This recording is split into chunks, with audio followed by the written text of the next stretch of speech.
Welcome to the Love of the Star podcast. I'm Bobby Belt, Dallas Cowboys insider for 105.3 The Fan in Dallas. That is your radio flagship home of the Dallas Cowboys. Joined as always by Bryan, Broaddus, former Super Bowl winning NFL scout. He is now co-host of the G-Bag Nation, 2 to 7 p.m. Central, Monday through Friday on 105.3 The Fan. He is also the pre- and post-game co-host on the Dallas Cowboys radio network. And during the preseason, he's even a part-time color analyst on the Dallas Cowboys radio network. Bryan, how you doing today, man? Doing well, Robert. Thank you very much. Back at the grind, as they say, with interesting game this week with Indianapolis. Yeah, and we'll have a lot to talk about this Colts team. I got to be honest. I think that when you go through these next three games leading up to Philadelphia, I know NFL teams are proud and they're not just going to lay over for you. But with Indianapolis, Houston, and Jacksonville coming up, if you still want a chance to win this division, you need to sweep heading into Philly, I think, on Christmas Eve. So this is going to be a big stretch for the Cowboys. We're going to get into all that a little bit later this week. What we're going to do today is we're going to lead off with some of Bryan's thoughts based off the film, now that he's had a chance to go back and watch some of that from the Giants game on Thanksgiving. And then we'll have an extended mailbag for you guys. We got a lot of questions this week, a lot to go over. And it's kind of a long layover between games. So we want to knock out some of your most pressing questions facing the Cowboys right now. But before we do that, let's go ahead and jump in on the film review, Bryan. The first thing I'm curious about is I felt like coming out of this game, this was the best case we've seen yet. And I don't mean to take it negative right out of the bat, but I felt like it was the best case we've seen yet for the argument of go ahead and put Tyron Smith back in the lineup. It was a tough game for Tyler Smith at left tackle. Just had a lot of challenges. What did you see on tape? Do you think it was anything to do with the short layoff and not having any experience with that? Just your thoughts on Tyler Smith's play and what might explain away some of that. Yeah, people were asking me, Bob, about the rookie wall and has Tyler Smith hit the rookie wall? I don't think so. I do buy into what you're talking about with the short week, because when you watch him playing on tape, there were several times in this game where he was having to pick up a stunt, having to pick up a blitz, and you saw some late reaction to it. And maybe with the lack of practice that they had this week, the lack of really having the game plan. We talked about Dak Prescott and maybe having to put them in some different protections, some different plays. This was clearly one of Tyler Smith's not his better games. And I think the short week had something to do with that. I'll say this, though. I feel like, though, in talking to Giant scouts before the game, they were saying that, hey, really, Thibodeau has been okay and not really much more. That was by far Thibodeau's best games of the one I had seen. Studying, getting ready for this. I thought he played with power. I thought he played with some quickness. I thought he put Tyler Smith in some bad spots. So, yeah, this was one of those where Tyler Smith's going to look back and say, okay, the next time I do this, this is how I think I need to prepare differently in order to get ready for it. Now, when you go back and you watch the tape of this one, I know one of our initial thoughts, seeing the game live there in person at AT&T Stadium, I know we both talked a lot about how we thought Leighton Vander Esch had a pretty good game. Is that something that stood up when you got a chance to watch the tape? Absolutely. Yeah, this was one of Leighton Vander Esch's better games. And, the consistency that he played throughout this game, the run, I thought he did a really nice job of avoiding blocks, getting down the hill. Saquon Barkley is not an easy back to deal with. He covered well. There was some screen tackles that he made in coverage. There was a play where they tried to throw the ball down the middle of the field in a too deep look, and he went for a deep, like the old school Tampa 2, where you run the Mike backer to the middle of the field and try and defend, and they had a crosser behind that, and Leighton was in perfect spot. Daniel Jones couldn't throw the football there, had to throw it away. So I thought overall just a really complete game for Leighton Vander Esch. Now, the other linebacker there, Damone Clark, is a guy that we've talked about a lot, that he's kind of finding his footing a little bit. I didn't have a huge impression of him based off of how he had played against New York, at least just watching it on the first time. I mean, there was There was one play early in the game where they were trying to give like a swing pass out to Saquon Barkley. I think it was like second, third play of the game. And he did an impressive job. I think you saw the speed getting over to the sideline to cut him off. But overall, did you feel okay about how Damone Clark played? Better early in this game, like you were talking about, than late. There were some times where you're right. You see the speed, you see the ability to track the ball, to get to the ball. When you watch him play, kind of felt like, oh, this might be one of his games that, he gets going and really and shows up. But as the game wore on, there was some hesitation there. There was some a little bit of not too sure.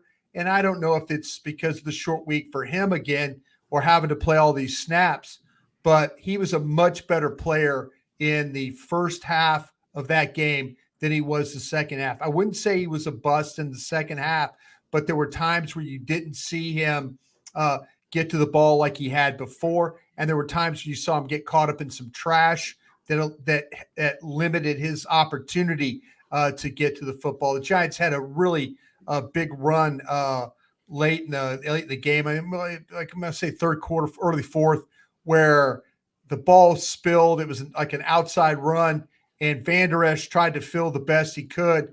You needed Clark to come from the backside and kind of fill. He never made it to the hole, and then it resulted in a big run and a big gain for the Giants. So it was good early and not the best finish that we could have seen from him. What would you say is the biggest challenge facing Damone Clark right now? Is it just being a young player and still learning, how he fits into this defense and learning, different concepts and things like that within Dan Quinn's defense? Or do you think it's just, getting his feet back under him, getting, live reps again? What would you say is the biggest challenge facing him as he's, trying to progress to being a reliable starter? I think it's the reps, Bobby. I think it's the opportunity, and I was talking to some people over in the organization about him and Cox, and Cox is, they feel like Cox, for the opportunities he's had, he's done okay. He made a mistake, the previous week in a game, and they kind of, made him kind of think a little bit about him differently. But they're really encouraged by what they have with these two young LSU linebackers.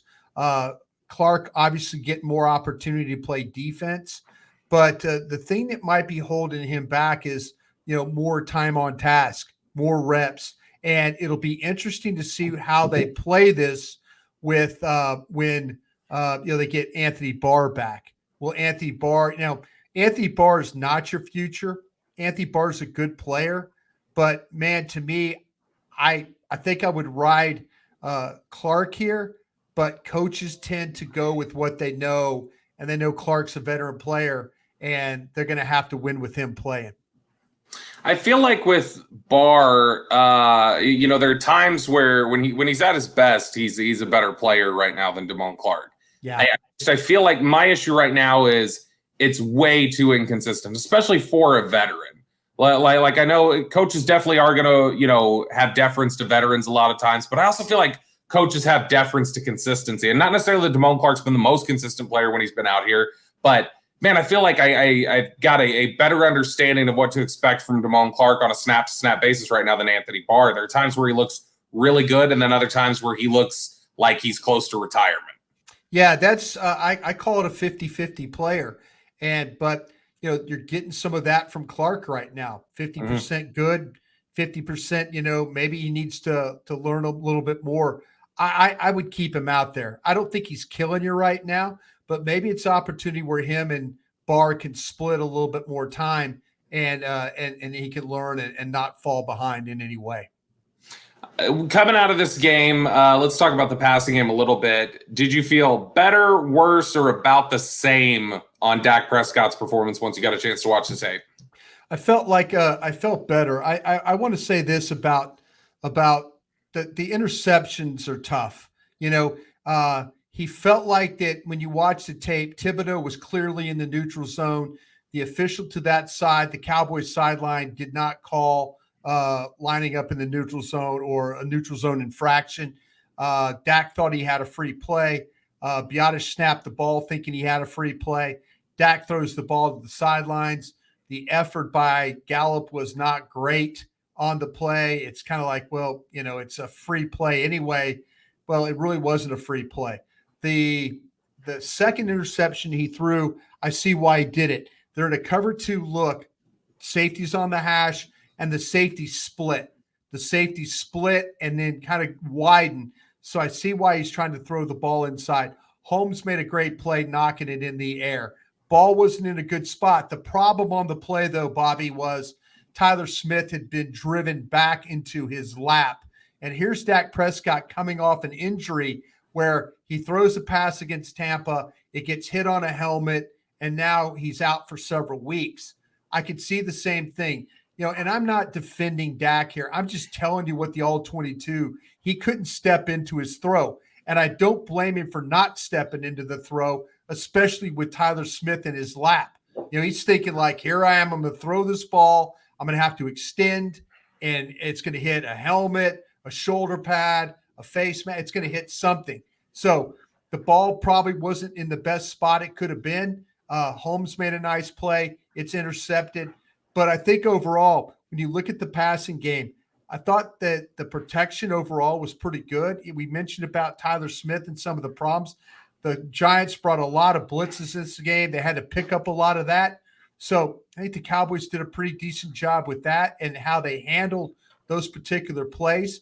I feel like, though, that Dak was trying to do his best to get him in and out of some plays. Again, maybe the short week, lack of practice. Maybe it's like, Dak, here's the game plan, run pass options and stuff, check with me's at the line. Dak talking about dummy calls and stuff like that. I think Dak was really trying to get him in the best play possible, but I thought it was a really good game from Lamb, and I liked what they were able to get done with Gallup in that game. Gallup's starting to extend for more footballs than he has the first several weeks of the season. When you watch Dak on tape, we've talked about this before, that it felt like, at least to me, I don't want to speak for you or anybody else, but it felt like to me that after the calf strain, he had a little bit of injury PTSD, where I think he had concern about his own durability, and I think that you saw that in the way that he played in the second half of the season. I think that explains some of his hesitancy once the offensive line wasn't blocking as well for him. So far this season, just my own opinion, I'm curious if you see it the same way, I think he's playing fearless again. Like, I think he's moved past those sorts of concerns that it seemed like we saw in the second half of last year. I think he trusts his body again, and he trusts his ability to get hit. Yeah, I think you're clearly on to something, because there was a time in this game where, they ran the option play, and I thought he did a really nice job of setting it up. I thought he did a really nice job. I want to say this was in the second half, and the opening drive in the second half, if I could get my notes here right, where he scrambled away. He avoids a sack. Yeah. Okay, it's the second play is starting the third quarter. They run Zeke for 1, and so it's a 2nd and 9. He avoids a sack. I mean, again, Thibodeau beats Tyler Smith, and now it's, okay, here we go. Dak, he could have very well been sacked. That could have been like -6 right there. And then the next thing you're looking at a situation where it's, 3rd and 16 or 3rd and 15 or whatever. But he beats the Thibodeau pressure, runs through, escape, and then gets 6 yards on the play. Well, then the very next play, they hand the ball to Zeke. He bounces it to the outside, and who's blocking for him? Dak. It's that play that he hands it to him. Zeke bounces it to his left, and now it's a huge gain. So, they go from a potential disaster first drive coming out of the second half to, all right, now we're going to maintain the football and we're going to keep these things going. Any other, here as we just wrap this up before we go to the mailbag, anything else that really stood out to you or anything you really want to highlight based off of the tape that you saw?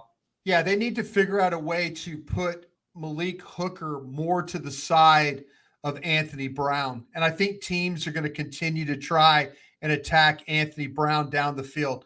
Slayton should have had 2 catches that were huge against Anthony Brown. He missed the first one, caught the second one. Me personally, I think you need to think about putting a safety. If Hooker's going to play in the middle of the field, maybe shade him to the side of Anthony Brown so he can get over there quicker. I know I tweeted out in the game that I thought that Hooker was late. He wasn't late. It was a good throw. It was a good route. Anthony Brown just misplayed the ball in the air. And so, but, if you shade Hooker to his side, maybe he could have a little bit better run to try and help him on some of those balls going down the field. You are listening to the Love of the Star podcast. The Love of the Star is an Odyssey podcast. You can find it on the Odyssey app or wherever you get your podcasts.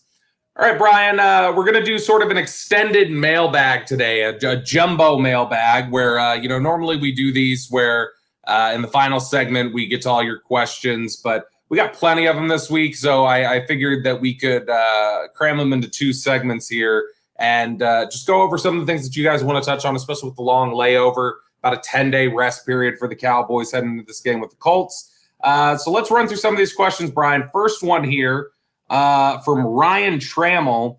He's asking, is there much chance this team becomes more consistent in December and into the postseason? And if so, how can they do it? Thanks for the best Cowboys podcast around. You guys are appointment listening. Thank you, Ryan. This has been a problem in the past for some Cowboys teams, is that when they get into December, they do tend to backslide. Just different teams.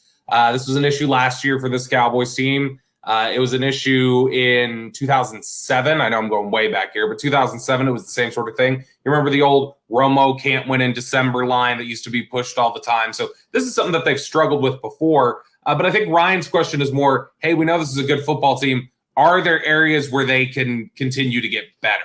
Not just areas where they're deficient, but areas where we see the potential for growth. And I got to say, if Damone Clark can play more consistently and can kind of put that together, I think it is completely reasonable for you to get better in run defense. If they continue to give Sam Williams more work, where I think he's been a pretty good run defender so far, better than any of your veterans, Dorrance Armstrong, Terrell Basham, Dante Fowler. I think Sam Williams has been better against the run than those guys. Then I think it's possible for this team to get better against the run. If they can do that and continue some of the success they're having in the passing game without some of these honestly fluky interceptions or just miscommunication interceptions, I think those are 2 areas: protecting the ball in the passing game and improving in the run, that I think it's very possible for the Cowboys to improve over the last month of the season. I think they would be better at wide receiver, and I do like what they're doing at wide receiver if they add Odell Beckham. I think you add a legitimate playmaker on those third down plays, the guy that will cross the middle, the guy that will make the tough catch, the bad ball player. I think you would get better. I think Lamb is showing up really, really nicely for you. I think Gallup is starting to feel it a little bit too. You add Beckham to this group now, especially on those 3rd and 4s, 3rd and 5s, maybe the loose play, throw him the ball in the middle of the field, have him run after catch. Down in the red zone, he's that kind of a weapon. You can throw the ball to him down the field. He'll make plays. I think adding Beckham would help. And I think, honestly, adding Tyron Smith to this offensive line will make it better.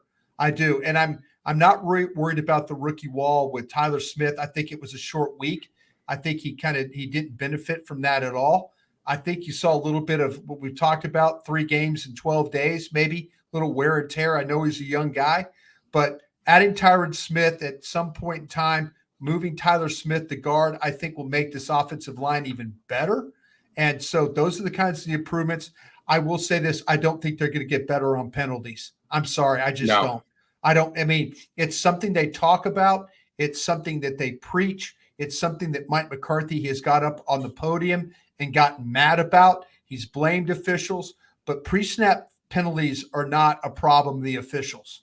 Pre-snap penalties are lining up, snapping the ball, holding your water, as they would say in the past, and not jump off sides.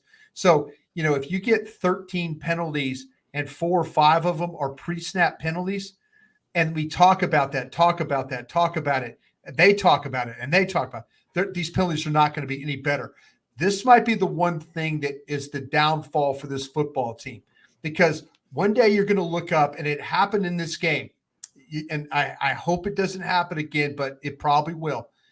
you rush the passer, you get an interception, you're bringing the ball back, and you get a defensive holding or illegal contact penalty on the play. I can't tell you how many times on third down when we're at the game, we're all sitting there watching it, and it's third down, and it looks like an incomplete, and I'm looking for a flag because it's happened every time. Whether it's a slot player, a player on the other side, it could be hands to the face, it could be roughing the passer. You have to have discipline to get off the field on third down. And the Cowboys got killed the other day. They lost the turnover battle 2-0. They won the game, but they should have had an interception. But Diggs was holding. I mean, you watch the play on the all-22. He's basically holding the receiver 8 yards down the field. He's carrying and he's, basically tackling the guy. You can't have that. But I just don't see the penalties getting any better. I think adding Smith and potentially adding Beckham would make this team a lot better, but I don't think they're going to get better on the penalties.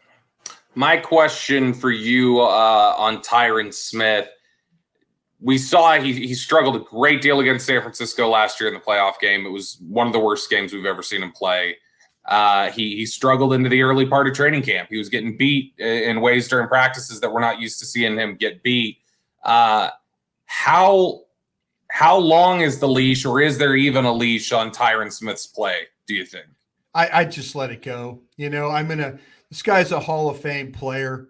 You've seen some slippage, no question. But what I saw last week with Tyler Smith playing, I'm willing to take a chance. And if it means maybe going back with Tyler Smith at tackle and then going back with McGovern at guard, I think you can make that move. If you want to put Peters out there at left tackle, if the slippage is so bad that it causes your offense problems, then you need to make that consideration. I'm willing to gamble that for this last month of the season, and into a little bit into January, that Tyron Smith can help you and get ready and be an effective player.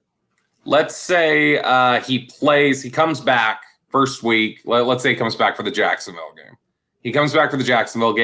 He plays like he did against San Francisco. How many of those games in a row would you have to see before you'd say, I need to go back to what we were doing? What would that be? If you saw him play like he did against San Francisco last year, would it take 1 week of that?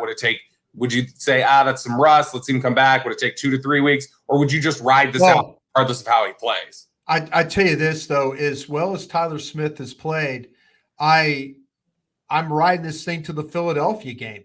I'm just gonna say, you know what, we're gonna, hopefully you get him back. Hopefully you get him back for Houston. I mean, I know that they're gonna start the clock after Jacksonville week.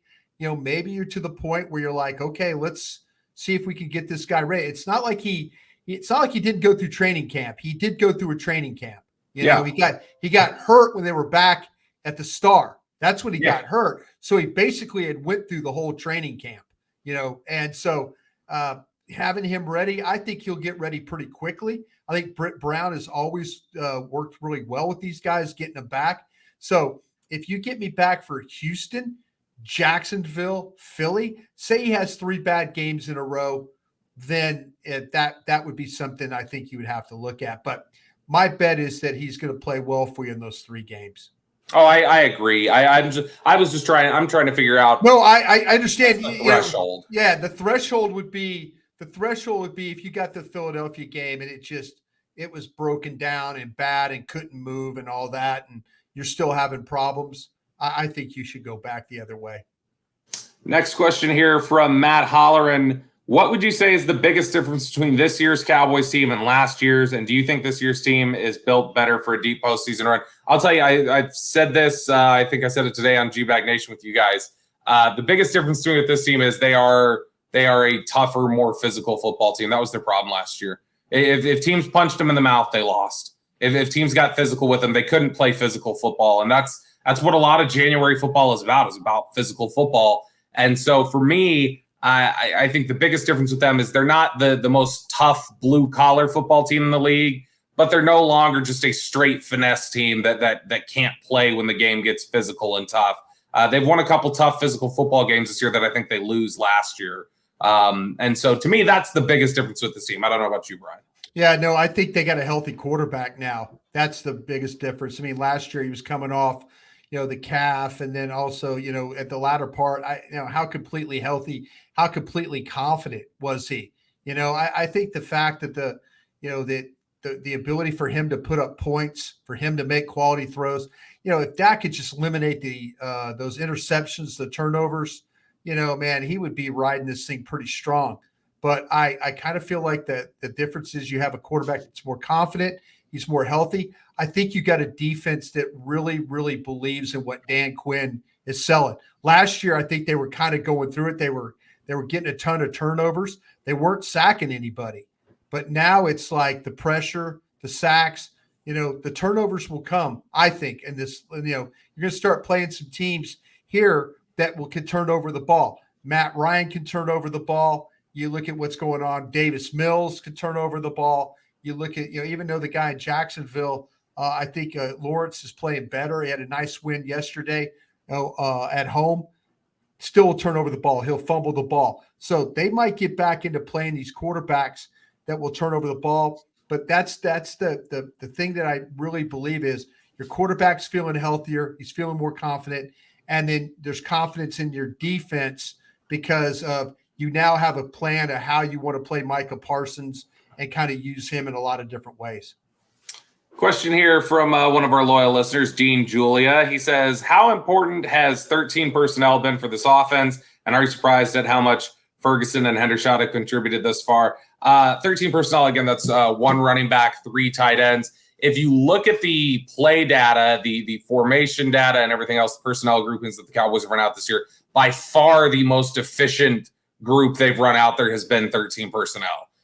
They're averaging, I believe, coming into last week, and I can't imagine it got any worse last week. They had a lot of success even in 13 last week. But coming into the game on Thanksgiving, I believe 13 personnel was their most efficient package by about 1.5 yards per play when they're in it. And so that's a ton in the grand scheme of things in the NFL. And so, yeah, it's been a huge success. A lot of credit to Lunda Wells, the tight end coach, and the scouting department, the guys that helped identify guys like Peyton Hendershot out of Indiana, Jake Ferguson out of Wisconsin, and obviously the work that Dalton Schultz has done, and you can see just how much more effective Dalton Schultz is when Dak Prescott's in there, because it wasn't, the connection's not there the same way with Cooper Rush. As soon as Dak gets back in, he's much more effective. But absolutely, 13 personnel, huge part of this team's success, and they have a lot of efficiency and a lot of success running out of that personnel grouping. I think you nailed it, man. I think you completely nailed everything you said. I absolutely agree with. Yeah, see, look at that. Why are you even here, Bryan? I got us handled. You know what I mean? Next question here from Terrence Bailey. Is there a realistic option that Zeke restructures and we sign Pollard to a somewhat team-friendly deal? Trying to see if there is any scenario where we keep them both. Love the show, fellas. Thank you, Terrence. Zeke, for me, I don't know about for you, Bryan, and I assume the answer is different for the Cowboys than for me. For me, Zeke's going to have to play for about 1/5 of what he's on right now. He'll have to play for like $3 million. I don't want to bring him back at $6 million annually or anything else like that. I don't think that that's a valuable use of your resources. And even if you bring him back at that lower number, there's no guarantee that you won't get priced out of the Tony Pollard market. There's probably a lot of people who are really intrigued about the type of player that he can be. But Bryan, your thoughts on that? Yeah, I kind of like what you're saying there. I think they have a plan for what they want to do with Zeke. I think they've been very nice to Zeke, and I think it's about time for Zeke to say, okay, you were fair for me. But Zeke could also say, listen, a lot of wear and tear on this body. I tried to play with a banged up knee. I tried to do this. I tried to do that. Zeke has always tried to line up every single week. And to his credit, I think that's why people in the front office and the coaches really, really like him. But you're right. I think that they need to evaluate where they're at. They've got some players coming up that they need to get redone. And, if they could work his salary, much like they did with DeMarcus Lawrence's salary, make it more of a team-friendly type of a thing. I don't know about re-signing Tony Pollard. I don't know how that's all going to work out. I think, it's a shame that we've all kind of figured out in his last year that Tony Pollard's like a really, really good player, or they use him like a really, really good player. How many years have we seen Tony Pollard? And hell, I got in trouble with Jerry Jones on 105.3 The Fan. I asked him, do you feel like you wasted Tony Pollard's career? And he goes, waste is a pretty strong word there, Bryan. But you kind of, this is, I don't know how many games. I don't know how many games that Tony Pollard has had more carries than Zeke, but it happened last week. But what happened? Less carries for Zeke by 2 ended up to be more yards. Zeke had a hell of a game. They need both these guys, but I don't know. They've done a good job with the evaluations, of these running backs. And so it might be, hey, if Zeke doesn't sign, you let him go. If they don't have Tony, you let him go, and then you try and just reevaluate and draft and go from there. Malik Davis has shown he can carry the football and be effective, and he catches the football well. So all of a sudden, if it's neither guy's here, then you're in a situation, Malik Davis, and draft another one this NFL draft, which I will start on Thursday. Start working on Thursday. I understand there's a lot of running backs in this draft. There are, yeah. Hey, maybe, it's, and I'll just say it now, it's going to be absolutely criminal that because of the way running backs are valued, Bijan Robinson, who's a top 10 talent, is undoubtedly going to end up with a playoff team. That's not fair at all, but that's just the way things operate because of how running backs are valued now. You're listening to the Love of the Star podcast. The Love of the Star is an Odyssey podcast. You can find it on the Odyssey app or wherever you get your podcasts. All right, Bryan, let's continue the mailbag here, finish it up with this last segment. Next question here from @RDBull1. He says, Micah played much more off-ball linebacker during the Packers game. Do you think Quinn decided that was a failed experiment, or will we see more games in the future that he tries to line him up off the line more often? Man, I think there's no greater contrast in terms of how Micah Parsons can get taken out of a game versus how Micah Parsons can affect a game than when you see him play linebacker primarily against Green Bay and the very next week rush the passer more frequently against Minnesota. And they came back and were clearly willing to say, hey, we need Micah to affect the game this way, put Damone Clark in there after playing like 7 snaps against Green Bay, Minnesota, and the Giants. He's playing a lot more. So, yeah, I think that was an experience for them, those back-to-back weeks, that I don't think they want to be put in a position again where he's playing almost exclusively at linebacker and not rushing the passer at all. I think they realize that's not an effective way to deploy Micah Parsons. No, that's why Damone Clark's been playing, because they don't want to play. They were trying to figure out how to play around not having Anthony Barr on the field. And so I have a feeling that if you played the Vikings again, I think the Vikings would try and run the football. I don't think that their game plan was very cavalier. But they've got good receivers. They got a really good tight end. They probably felt like they could hold up better pass protection. But I think if the Cowboys and the Vikings were to play again, say in the playoffs, I think it would be a much different game plan for the Vikings. And, we will see.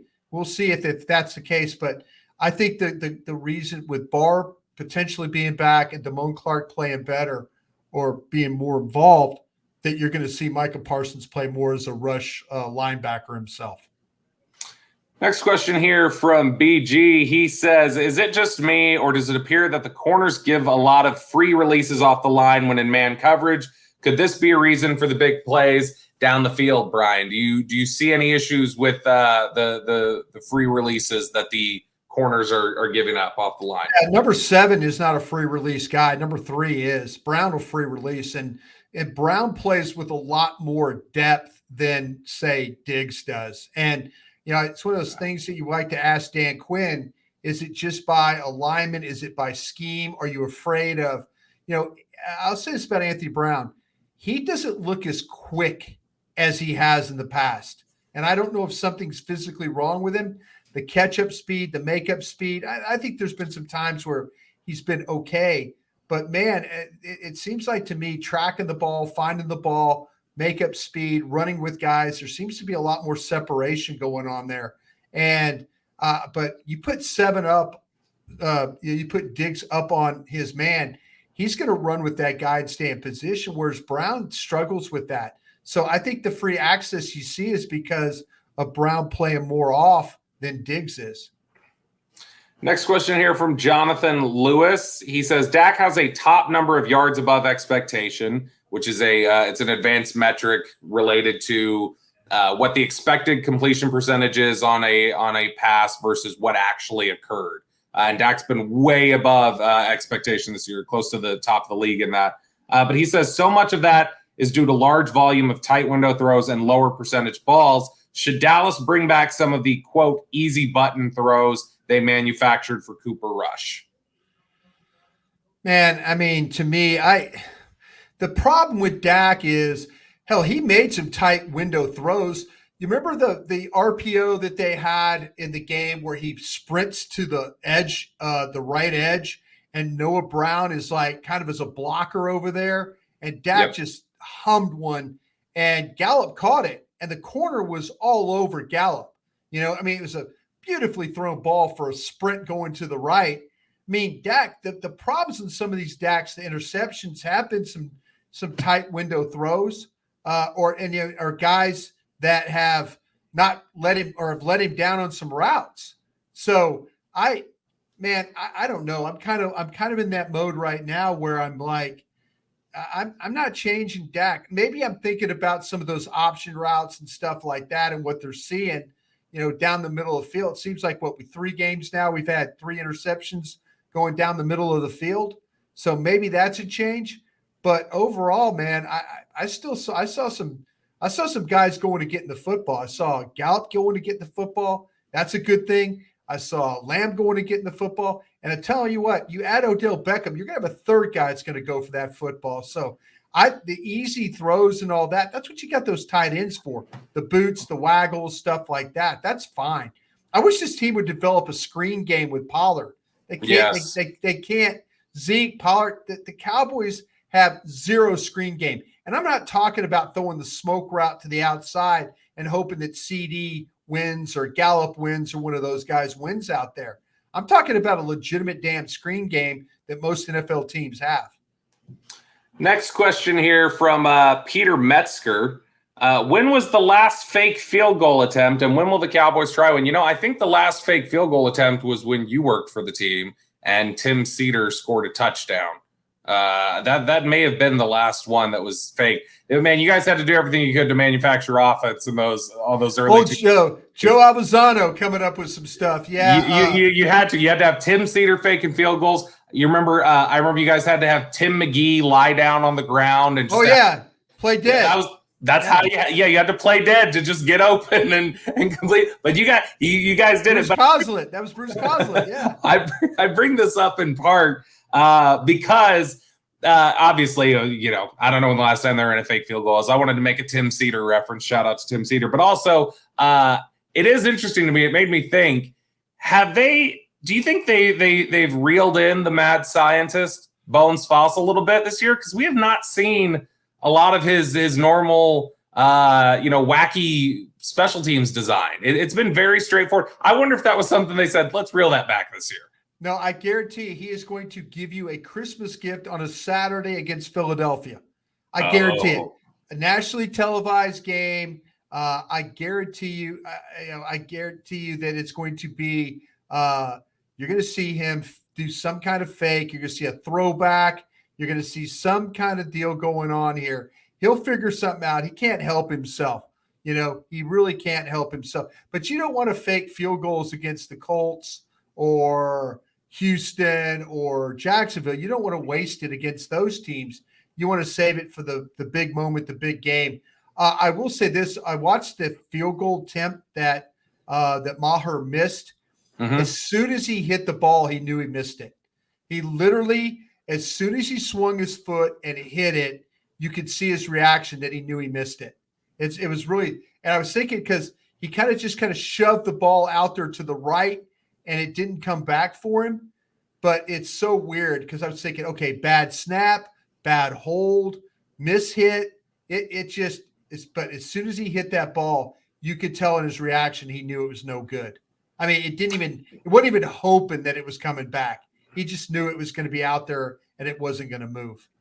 It's funny. That reminds me of something I talked about in the in the last couple of years, where I remember Max Scherzer was pitching a game and he delivered the ball. He was pitching it, and before I want to say it was Stanton for the Yankees Just crushed it, and he released the ball, and before it was even hit, you heard the mic pick him up screaming an expletive.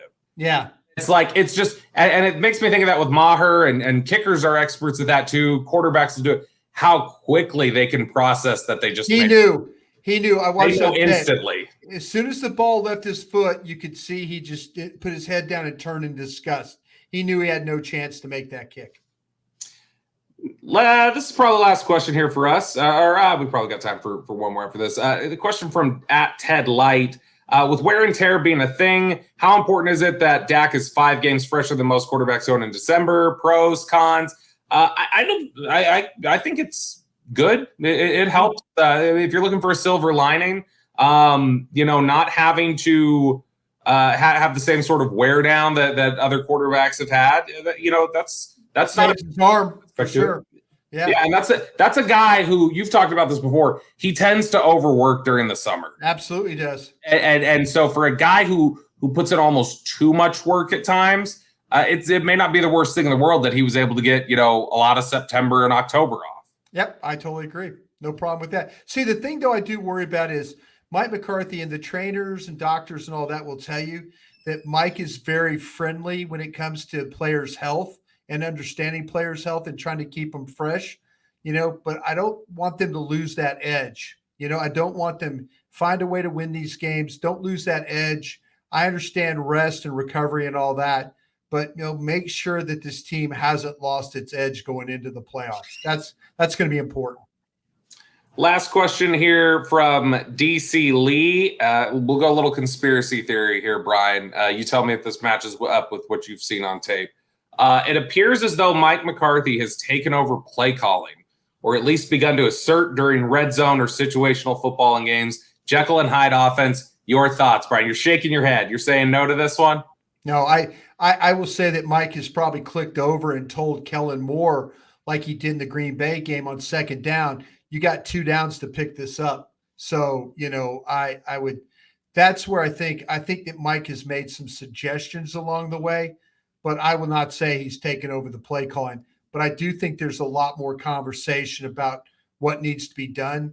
Maybe that 4th and 2, if you're going to do that, maybe it's run and get the first down that they had instead of, take a shot down. They went max protection, by the way, on 3rd and 2, trying to hit that ball. And they still gave up pressure on it, which caused Dak to make a bad throw. But I think that, to me, the 4th down run was not well blocked. I would say that Hendershot, he went outside, and maybe they thought not blocking Jalen Smith was a good thing, that he would probably miss the play. Yeah, but he didn't. He made the tackle. But I will say that I think Mike has talked to Kellen Moore, but taking over play calling, I would have to disagree with that. I would say this: if Mike McCarthy had taken over play calling, I don't think you'd still see them running the option routes. No, I don't. There are aspects of this that are still very clearly Kellen Moore. Yep, absolutely. So, all right, that does it for us here on the Love of the Star podcast. We'll be back with you guys 2 more times this week, previewing the Indianapolis Colts, and who knows, maybe we'll get some expedited news on Odell Beckham Jr. We'll be talking to Jerry Jones on 105 The Fan. In fact, when you hear this podcast, it's very possible that we've already talked to Jerry on Tuesday morning, but hopefully we'll get some good insight from that we'll be able to bring to you guys later this week. Bobby, I don't know if you heard this, but he moved it to 7:30. So yes, 7:30. He is not as normal 8:30. He's at 7:30 on Tuesday. So you've heard Central Time, 7:30 Central Time. There we go. So keep an ear out for that, and we will talk to you guys again later this week.